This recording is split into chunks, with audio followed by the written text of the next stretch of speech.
নরেন্দ্র মোদীর নেতৃত্বে দেখিয়ে দিন একটাও প্রজেক্ট নেই, একটাও প্রকল্প নেই যেটা হিন্দুর আছে মুসলমানের নয়। রাজনৈতিক দল তাদের ইস্যু আলাদা থাকে, কিন্তু সেই দল যখন সরকারে যায় তখন সে সবার হয়। আর বিজেপির সরকার মানেই কিন্তু সবার। এরপরেও যদি মুসলমান সম্প্রদায়ের মানুষ আমাদের এখানে যে গরু দুধ দেয় তার লাথি খাওয়া ভালো বলে একটা সম্প্রদায়কে মমতা বন্দ্যোপাধ্যায় যখন গরু বলে দাগিয়ে দেন, তারপর আমায় গরু বলেছে বলে মুসলমান সমাজে কেন আনন্দে বিগলিত হয়ে গিয়ে তাদের ভোট দেয়, এ বড় মহত্বের কথা। 2026 বিধানসভা নির্বাচন আসছে, যেটা খুবই গুরুত্বপূর্ণ।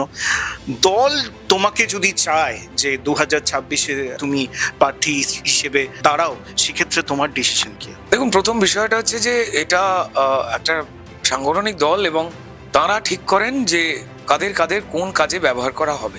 পশ্চিমবঙ্গের বিভিন্ন রাজনৈতিক দল এবং বেশ কিছু মিডিয়াও রয়েছে যারা শুধুমাত্র কংগ্রেস, সিপিএম এবং তৃণমূল এই দুটো দল কিভাবে চলে সেটাকে তারা রাজনীতি মনে করে বা রাজনৈতিক পদ্ধতি মনে করেন, কিন্তু বিজেপির চলনটা সম্পূর্ণ অন্য। তো তাই কার কি দায়িত্ব সেটা না বুঝেই তারা অনেক সময় আলোচনা করেন, একে ডাকা হলো ও গেল না, ওকে দায়িত্ব দেওয়া হলো একে বসিয়ে রেখে দেওয়া হলো। এগুলো সম্পূর্ণ তাদের সময় কাটাবার একটা মন গড়া ধারণা। তো তাই আমাদের প্রত্যেকেরই দায়িত্ব ভাগ করে দেওয়া থাকে। এবারে লড়াইটা অন্য রকমের এবং সেখানে বিভিন্ন জনকে বিভিন্ন দায়িত্ব দেওয়া হবে। যারা জনপ্রিয়তম নেতারা রয়েছেন সেটা আমাদের সম্মানীয় সভাপতি ডক্টর সুকান্ত মজুমদার, আমাদের লড়াকু বিরোধী দলনেতা মাননীয় শ্রী শুভেন্দু অধিকারী এবং একদম মেঠো রাজনীতির একজন নেতা দিলীপ বাবু, এবং তার সঙ্গে সঙ্গে একদম পুরনো সময় থেকে মাটি আঁকড়ে পড়ে থাকা আরেকজন প্রাক্তন সভাপতি রাহুল সিনহা। এটা তো লোকাল কমিটির মতো দল নয়, সিপিএম এর মতো বা তৃণমূলের মতো শুধুমাত্র এই রাজ্যেই তারা আলাপ আলোচনা করছে, ফন্দি বিক্রি করছে। আমাদের সারা ভারতবর্ষ জুড়ে ভেবে সিদ্ধান্ত নিতে হয়। তাই এই অভ্যেসে পশ্চিমবঙ্গের মিডিয়া কিন্তু তারা সিপিএম, কংগ্রেস বা তৃণমূলের সঙ্গে গুলিয়ে ফেললে মুশকিল। যে 2021-এ যে কিছু দুর্বল কয়েকটা দিক ছিল যেগুলো কাটিয়ে ওঠা যায়নি, 2026-এর জন্য সেগুলো কিন্তু কাটিয়ে ওঠা গেছে। অবশ্যই প্রার্থী হওয়াটাও রাজনৈতিক দলের কর্মীর একটা কাজ। 2024-এ যেমন আমার মনে হয়েছিল দল আমায় প্রার্থী করতে পারেন, আমারও ডেফিনেটলি ইচ্ছা ছিল, কারণ আমায় ভবানীপুরে 21-এ লড়িয়েছে, যেটা তৃণমূলের আঁতুড় ঘর বলা যায়, ডেঞ্জারাস জোন। সেখান থেকে যথেষ্ট রকম ফাইট দিয়েছি আমি, যথেষ্ট ভালো ভোট মানুষ দিয়েছেন। লুটতরা যদি না হতো ফলাফল কি হতো সেটা মানুষ দেখবেন। 3 বার অ্যাটাক করা হয়েছিল যাতে আমি মারাই যাই, সেটাও সবাই দেখেছেন মিডিয়াতে। তো যাই হোক না কেন, এই অন্যায়টা, অরাজকতাটা বন্ধ হোক। এটা সরকার চলছে না, এটা যা খুশি তাই চলছে। দল যদি প্রার্থী হতে বলেন, আনন্দের সঙ্গে প্রার্থী হবে, পরিশ্রম করব। দল যদি বলেন যে না আপনি প্রার্থী হবেন না, আপনার জন্য অন্য কোনো বন্দোবস্ত রয়েছে, আমি সেই কাজটা করব। যেমন 2024-এ স্টার ক্যাম্পেনার, যেমন মাননীয় সম্মানীয় প্রধানমন্ত্রী থেকে শুরু করে স্বরাষ্ট্রমন্ত্রী যোগী আদিত্যনাথ, জেপি নাড্ডা, শুভেন্দু অধিকারী, সুকান্ত মজুমদার, দিলীপ ঘোষ, সেই পেজে আমার নাম। এটা দলের একটা বড় ভরসা। আমি মাটি কামড়ে পড়ে রয়েছি, আমার তার জন্য জীবিকাতেও অসুবিধে তৈরি করে দেওয়া হয়। প্রযোজক পরিচালকদের কয়েকজনকে ভয়ও দেখানো হয় ডিরেক্টলি ইনডিরেক্টলি ওয়েতে, এ সবাই জানে। তো তারপরেও লড়াইটা করে যাচ্ছি। শুধু সমস্যা আমার হয়েছে এমন নয়, পশ্চিমবঙ্গে যারা যারা এই অন্যায় থেকে সত্যি কথা বলেন, বলার চেষ্টা করেন, তিনি যে কোনো রাজনৈতিক দল করুন বা না করুন, তাদের প্রত্যেকের সঙ্গেই এই অসভ্য, অমানবিক, অগণতান্ত্রিক আচরণটা করা হয়। দল দায়িত্ব যা দেবে সে অনুযায়ী কাজ করব। রুদ্রনীল মানেই কিন্তু সিনেমা না কথা বললে একেবারেই হয় না। অভিনেতা অজয় দেবগনের সঙ্গে তোমার একটা কাজের ছোট্ট অভিজ্ঞতা আছে, সেটা কিন্তু খুব সুন্দর। সেটা আমাদের দর্শকদের, প্রথমবার টুডে স্টোরি দর্শকদের একটু যদি বলো।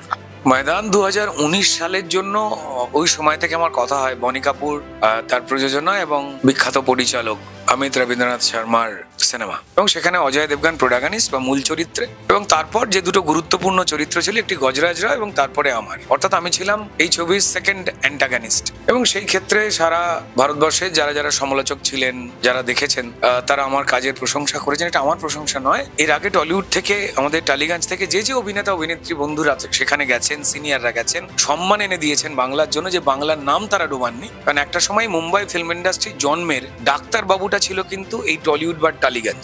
রাজ কাপুর থেকে শুরু করে এক এক ধরনের তাবর তাবর পরিচালকরা এখানেই শুটিং করতে আসতেন, এবং বাসু চ্যাটার্জি, শক্তি সামন্ত থেকে শুরু করে, অজয় কর থেকে শুরু করে বাকি প্রচুর পরিচালক ছিলেন যারা সমৃদ্ধ করেছেন মিউজিক, লেখা, গল্প, ডিরেকশন দিয়ে। এমনকি তনুজা দেবী থেকে শুরু করে শর্মিলা ঠাকুর, মৌসুমী চ্যাটার্জি, রাখি গুলজার, মজুমদার নাম ছিল রাখি মজুমদার, তো যিনি রিসেন্টলি বাংলা সিনেমা করলেন, জয়া বচ্চন, আর কি নয়, প্রচুর লোকজন আমাদের এখন, দিব্যেন্দু, এদিকে যিশু, পরমব্রত, শাশ্বত চট্টোপাধ্যায়, পাউলি, স্বস্তিকা, আরো অনেকেই। এই রিসেন্টলি সৌরভও কাজ করছে দ্য বেঙ্গল ফাইলস, এসে গোপাল পাটার চরিত্র অভিনয় করেছে সৌরভ দাস। এটা একটা দারুণ মুহূর্ত। তো এর মাঝখানে যখন আমাকে একটা এত বড় চরিত্র, এত বড় সিনেমা, এত ইম্পর্টেন্ট চরিত্রের জন্য ডাকা হলো, হাঁটু তো কেঁপে গেছিলই। তো তারপর আমার টলিউডের বাকি টেকনিশিয়ানস, সহ অভিনেতা অভিনেত্রী, তাদের থেকে, পরিচালক প্রযোজক থেকে যা শিখেছি সেইটার জন্যই তো দেখে আমায় ডাকা হয়েছে। যদি পশ্চিমবঙ্গের দর্শক যদি আশীর্বাদ করে আমাকে বাঁচিয়ে না রাখতেন, তো তাহলে তারা তো আমায় চিনতে পারতেন না, রাখতেন না। তো যাতে তাদের মান সম্মান না ডোবে সেটা ভেবেই কাজ করতে গেছি। অবশ্যই টেনশন ছিল, বাট অজয় দেবগন প্রথম দিন কাজ করার পর থেকেই তার আমার উপরে স্নেহ জাগে, ভালোবাসা জাগে, এবং তারপর তিনি খাবার দাবার যা আনাতেন সমান আমার জন্য আনাতেন, গল্প করতেন, কথা বলতেন। এবং এখন যে রিলিজ ছবিটা করতে চলেছে মা, কাজলের যে ছবি, সেই ছবিটার অফারও দিয়েছিলেন সঙ্গে অভিনয় পরে ওনার ভালো লাগার জন্য। কিন্তু সেই সময় পশ্চিমবঙ্গে নির্বাচন ছিল, লোকসভা, যেহেতু আমি আগে থেকেই কমিটমেন্ট করেছিলাম, আমি করতে পারিনি। আফসোস তো হয়, কিন্তু কিছু করার নেই। তো কিন্তু উনি রেগে যাননি, উনি বলেছিলেন ঠিক আছে মুঝে ইয়াদ নেই থা, নেক্সট টাইম কাম করেঙ্গে। এটাই বম্বে, কেউ কারোর উপর রেগে যায় না যদি কেউ ঠিকঠাক কাজ করেন। তো বাট আমাদের টলিউডের পরিবেশ তো আমরা অনেকেই জানি যে শাসক দলের কোনো ভুল নিয়ে বা দুর্নীতি নিয়ে কথাবার্তা বলে তাকে কোণঠাসা করে দেওয়া হয়, তিনি যেই হন না কেন। এক্ষেত্রে জোট বাঁধার দরকার, আর না হলে মমতা বন্দ্যোপাধ্যায় যাদের টলিউডকে পরিচালনা করবার দায়িত্ব দিয়েছেন, তারা দাদাগিরি ফলিয়ে ইন্ডাস্ট্রির ক্ষতি না করে, যেটা করলে সবার উপকার হয়, সবাই একসঙ্গে ভালোবাসায় থাকতে পারে, সেই পথে চলুন, এইটুকু চাওয়া। নয় তারা নিজেরা ছেড়ে দিন, এটা অন্য কেউ দায়িত্বে আসুক। আর না হলে একটুখানি বোঝার চেষ্টা করুন মানুষের পালস, কারণ চিরকাল কেউ একই জায়গায় ক্ষমতায় থেকে যেতে পারেন না। শেষে সেদিন কিন্তু তখন ভয়ঙ্কর হয়ে উঠবে। তো এখানে অরূপবাবু, স্বরূপবাবু যারাই রয়েছেন, আমি তাদের অনুরোধ করব যে এত মানুষের উষ্মা অভিযোগ আপনাদের ওপর কেন? নিশ্চয়ই কোথাও একটা ভুল হচ্ছে। আপনারা কি নিজেদের দিকটাকে দেখতে গিয়ে মানুষের কথা শুনছেন না? যদি এটা গ্যাপ হয় তাহলে প্লিজ এটা মিটিয়ে নিন। কিন্তু একটা অফিস, সেখানে তো সবাই কাজ করবে, এইরকম পরিবেশটা কেন? এটা তো ইন্ডাস্ট্রির ক্ষতি হচ্ছে। 100টার উপর বছরে ছবি তৈরি হতো, তার জায়গায় এবার 30টা এসে থেমেছে, 70টা হচ্ছে না। কিসের জন্য? দয়া করে এই দিকটা ভাবুন, আর না হলে ছেড়ে দিন, অন্য কাউকে দায়িত্ব দিন। আপনারা তো ব্যস্ত মানুষ।